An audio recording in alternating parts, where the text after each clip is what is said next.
Ignoring Your Boyfriend's Part 3. Ships for this are Teru Noa, Ushi Ten, Matsuhana, Osasuna Komo, Kunikin, Lev Yaku. Let's start. In the Teru Noya household, Nishinoya only said yes to the challenge because he wanted to see Terashima's reaction. Noya was lying in bed when Teru walked in. Nishi, the other team captains and I decided to go out for a captain's meeting, so I'll be back later. Noah, who was lying down pretending to be asleep, didn't acknowledge Teru. Teru then looked at his smaller boyfriend with a small smile and kissed his forehead before grabbing his keys off his dresser and leaving the house, ultimately leaving Noya alone in the house. Noya sat up, turning on the television and turned on a movie he really wanted to watch,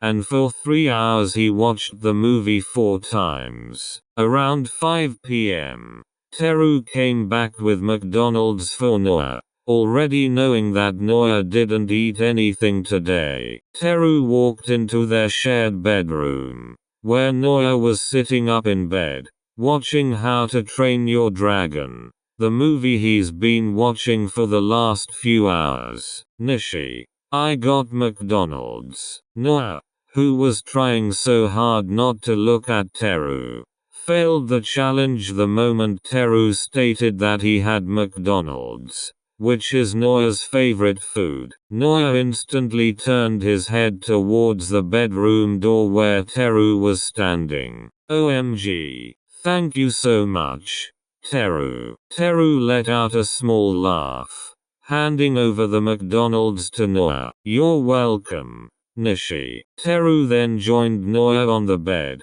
watching the movie with Noya. In the Ushi Ten household, Tendo subconsciously didn't really want to do the challenge, but he was bored so he thought why not. Ashijima wasn't home when Tendo started the prank.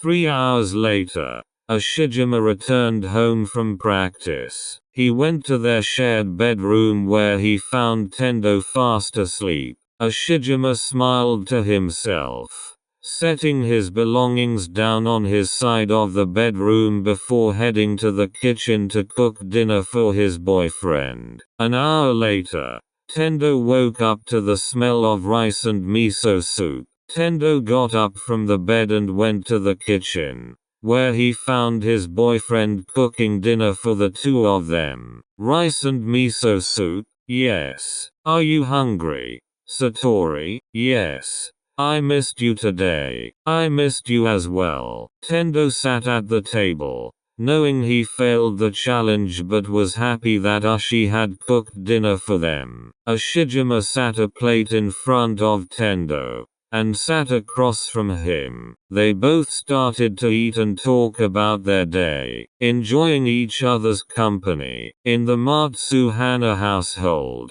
Hanamaki wasn't really worried about the challenge. He was more worried about coming out to Matsukoa. Hanamaki paced around the living room, thinking of ways to tell Matsukoa the truth. Matsukoa, who had just walked in the house, saw Hanamaki pacing around. Takahiro. Hanamaki froze. He wasn't expecting Matsukoa to come home while he was in a midlife crisis. Maki, why are you pacing around like you just received bad news? Hanamaki faced Matsukoa. He didn't care about the challenge anymore. He needed to get this confession off his chest before it ate him alive. Maki sighed before he spoke. I see. We need to talk. His voice came out serious, and Matsukoa nodded, ultimately sitting on the couch, giving Hanamaki his space to talk. All right. I'm listening. Maki, who couldn't face him, turned his attention to the floor and began talking. Matson, I'm trans. Maki, Look at me. Hanamaki looked up from the floor and looked at Matsukoa. Do you feel comfortable with explaining more in detail? I don't want to make it seem like I'm pressuring you, or make you feel uncomfortable. Maki thought for a long moment before nodding. I feel comfortable. All right. Whenever you're ready. Maki let out a deep breath. I was biologically born a female, though. I never gotten the procedure done. I don't feel as though I'm a female. I want to be a boy. I still have my female parts, but I'm highly flat-chested, so my breasts aren't exactly noticeable. My pronouns are she, he. I still go by she, her pronouns because I haven't came out as transgender to my parents yet. I understand if this makes you want to break up with me, but I needed to get this off my chest. Maki's words came out shaky, as tears began to feel his eyes. Takahiro Hanamaki, just because you're biologically a girl doesn't make me love you any less. Maki, I'm dating you because you're you, not because you identify as a boy, or because you're trans. I love you for who you are, and besides, Maki, I'm bisexual, so either way, I wouldn't mind being your boyfriend. I'm glad you trusted me enough to tell me this. I can tell it was eating you alive. I love you. Okay. Hanamaki finally let the tears she had in her eyes fall, finally letting herself let out all the worry she had out. Matsukoa got up from the couch and went to hug Maki, wrapping him in his arms. They spent the rest of the day setting boundaries about girl needs and enjoying themselves. In the Osasuna Como household, Komori wasn't really fond of the prank, but he did want to see Osamu and Suna's reaction. Komori was in their shared bedroom, home alone because Suna and Osamu went to the market to get a few things for dinner. Komori was blasting music and singing when the two boys returned home. Osamu went to the kitchen to put the food away while Suna went to their shared bedroom. Suna walked in the room,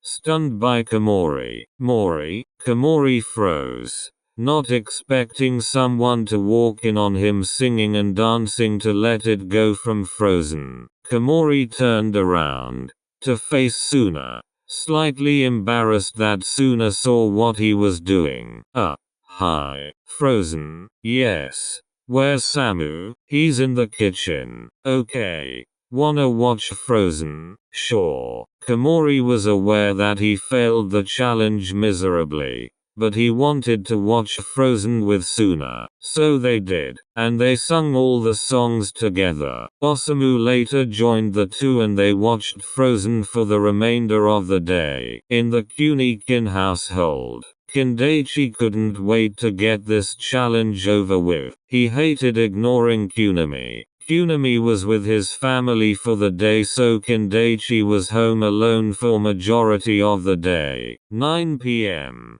Kunami had finally returned home from his parents' house and he went straight to their shared bedroom.